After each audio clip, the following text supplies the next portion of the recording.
Greetings, I'm John Phillips, and this is Up or Down. Is Fox producing a same-sex marriage movie? Are hotels lying about their actual prices to you? And a beloved comic returns after a decades-long hiatus. It's not Dave Chappelle. All this and more will be judged with a thumbs up or a thumbs down by our esteemed panel. They are stand-up comic and PJTV contributor Stephen Cruiser. You like how I called you both esteemed there? And sitting next to him is the very fair-minded civil rights defense attorney who you can listen to on Talk Radio 790 KABC in L.A., Mr. Leo Terrell. As you can see, both of them have their thumbs ready to go, so let's light this candle.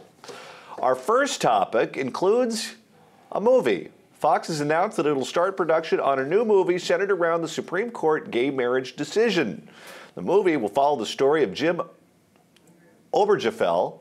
I think I'm butchering his name, but that's okay. He's probably not watching right now. He fought for his right to be recognized as the legal spouse of his deceased husband. Fox has secured in Obergefell's life's rights, as well as those of his attorney. The studio has also pursued and acquired the rights to 21 Years to Midnight, the promise that brought marriage equality to America by Washington Post journalist Debbie Sedzipper. Junior high must have been a wonderful experience for her. So panel, up or down, is this a good movie for Fox, and will you be checking it out? Leo Terrell. Oh, absolutely. It's historic. I mean, the gay decision by the Supreme Court for equal equality, gay marriage is historic, and I want to know the facts behind the actual lead up to the Supreme Court making the decision. Way up. As a lawyer, why wouldn't I want to watch it? Great. Kudos for Fox. Smart business move. I don't know that, I mean, TV already has Glee, but Glee went off the air, so now they're going to do this. So it's a smart business move, and this is like a common TV thing where you take the topics, the news of the day, and you make a little mini thing about it. And that's out of it. But I don't know that I'm going to watch it because I've got all those good Netflix, Amazon original things now. I don't watch network stuff that much anymore. Well, and I have to correct one thing. This is not the first movie made about gay marriage. In Look Who's Talking, they had John Travolta married to Kirstie Alley. Thank you. Padinga. Hey, look, this ruling by the Supreme Court is historic. I hope they not only follow the life of the plaintiff who pursued the lawsuit, but I hope they give us some insight into the mindset of the 9 justices who made this decision. It's historic. I'm gonna watch it. I love that Leo thinks that a network television treatment of this will give insight to something. It's Fox. You have a very happy-go-lucky. They're fair and balanced. You have a very positive outlook on the world. All right. Now on to topic number 2. The FTC has ruled that hotels are not engaging in deceptive business practices when resort fees are not included in their advertised pricing. Consumers have long complained that this is false advertising since the resort fees are mandatory. They're not voluntary. Resort fees, which can range from $20 all the way up to $100, are meant to cover such amenities as pools, fitness centers, and spas, even if you don't use them. Hotels began listing their fees on booking sites after the FTC issued a warning back in 2012, usually in very small print. So up or down, should resort fees be included in the listed prices of hotels? Leo Terrell.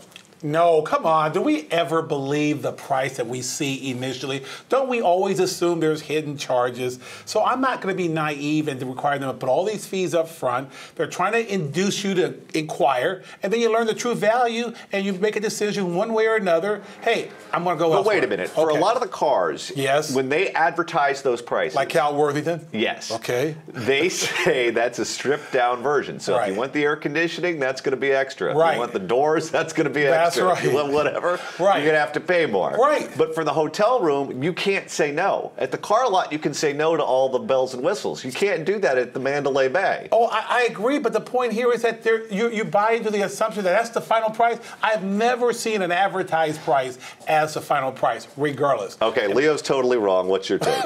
No, I think that they should have to list it. I mean, even though anybody who's been to a resort more than once knows that the resort fee is going to be there. It's true, but there are some people who don't go to resorts all the time who are going, and it might be their one big vacation or something. Name one. And you should tell them. I don't associate with them, Leo. I just know they exist. I've read about them on the Huffington Post. Okay. So I think they should have to list them. I mean, sometimes it's tedious, but it's important if you're going to do it through Groupon. Groupon will tell you that there might be some resort fees too. Or you can do what the Groupon thing does, where they give you the fine print on another page, and you can read it or not read it. You know, you at least have the option of reading it, but it has to be listed somewhere. My favorite are hotels that in the year 2015 still feel the need to advertise the fact that they offer color television. Well, most of those hotels are also hosting film productions in Chatsworth right now. That's true. Yeah, they're... And the TV is not on. Yeah. Yeah, it's just one of those indicators. Like any apartment building that has an inflatable noodle outside. Yeah. You know, it's like $40 moves you in, the sheriff moves you out. I want to challenge you, John. You stay at the finest hotels, you travel a lot, and those hidden fees are not going to discourage you from staying at your hotel. That's right, but I still want to know the price, though. Oh, please. You're going to go out anyway. I do want to know what the resort fee, I mean, I know the resort fee is going to be there, but there's a difference between a $90 a day resort fee and a $20 a day resort fee. Multi-millionaire John Phillips. Yeah, so if I'm shopping between resorts, I want to know that. That's tip money for John. Come on. Well, John's... One step up for being an elevator operator. John, come on now. All right, this brings us to today's Facebook and Twitter question. We asked our viewers, do you think hotels should be required to include resort fees in their advertised pricing? Here's what you had to say. Sandra Dent said on Facebook, give it to me straight. All the taxes, fees, hotels, car rentals, airlines. I want to know the total price up front. I'm with you. Edward Hampton replied with, yes, and I work in a hotel. He's the one who makes the HBO free. He owns the Hamptons. Is he a hotel? concierge? He's the owner of the Hamptons. Hampton Inn, yeah, he's the Hampton Inn guy. Is he a concierge or a gigolo? Probably both. Yes. Depending on what time of day it is. Over on Twitter, @MusesLose tweeted, yes, hiding the resort fee keeps the room rates falsely low, end quote. Thank you all for participating. Moving on to our final topic. Listen up, comic fans. The iconic comic strip Bloom County is returning after a 25-year hiatus. Last week, Berkeley... Breathed. I believe that's the way you pronounce it. Is that how it's pronounced? Yes. Boy, those names and the names of the comics, boy, this is a minefield. I should have Princess Diana come back from the dead to protest these minefields. Anyway, the creator of the comic posted on Facebook that the beloved comic would be returning. Bloom County debuted in 1980, the year of my birth, and ran for 9 years. Through the course of its run, Bloom County often took aim at Donald Trump. When asked if Trump running for president had anything to do with the comic's return, Berkeley said, we're just going to call him by his first name, this creator can't precisely deny that chap you mentioned had nothing to do with it, end quote.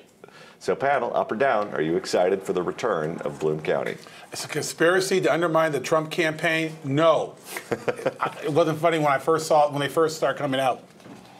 Leo's drunk. I've never been happier. I'm like so, woe is me, death of America. This is one of the few things that's given me hope recently. The first one back was brilliant. First one in 25 years. It cracked me up. He's already slipped in a Trump one that's pretty good already. I miss Opus. I like Opus. I've always liked Opus. Do you still read the comic book section in the No, I will paper? now. Well, no, he's posting these on Facebook mostly because my first concern was, how am I supposed to read this now? Because I don't know where to read comics anymore. Do I have to start subscribing to a newspaper again? But he's been posting them on Facebook thus far. And I couldn't have been, I was thrilled. I thought it was a tease. I thought he was faking, and then the next day he posted one, and it was great. I'm going to make a prediction right now. Leo Terrell not only does not read the comics in the newspaper, you also don't read the horoscopes. That's true. Yeah. Good point. Very good point. I know this man well. Yeah, he knows me well. Absolutely. You know why? I listen to him every day from 10 to noon. KBC. Talk radio. Right. Talk radio. That's going to do it for today's show. Leave your comments in the comment section below, and don't forget to like us on Facebook at facebook.com/PJTV. I'm John Phillips for Stephen Cruiser and Leo Terrell. Thanks so much for watching, and have a great weekend.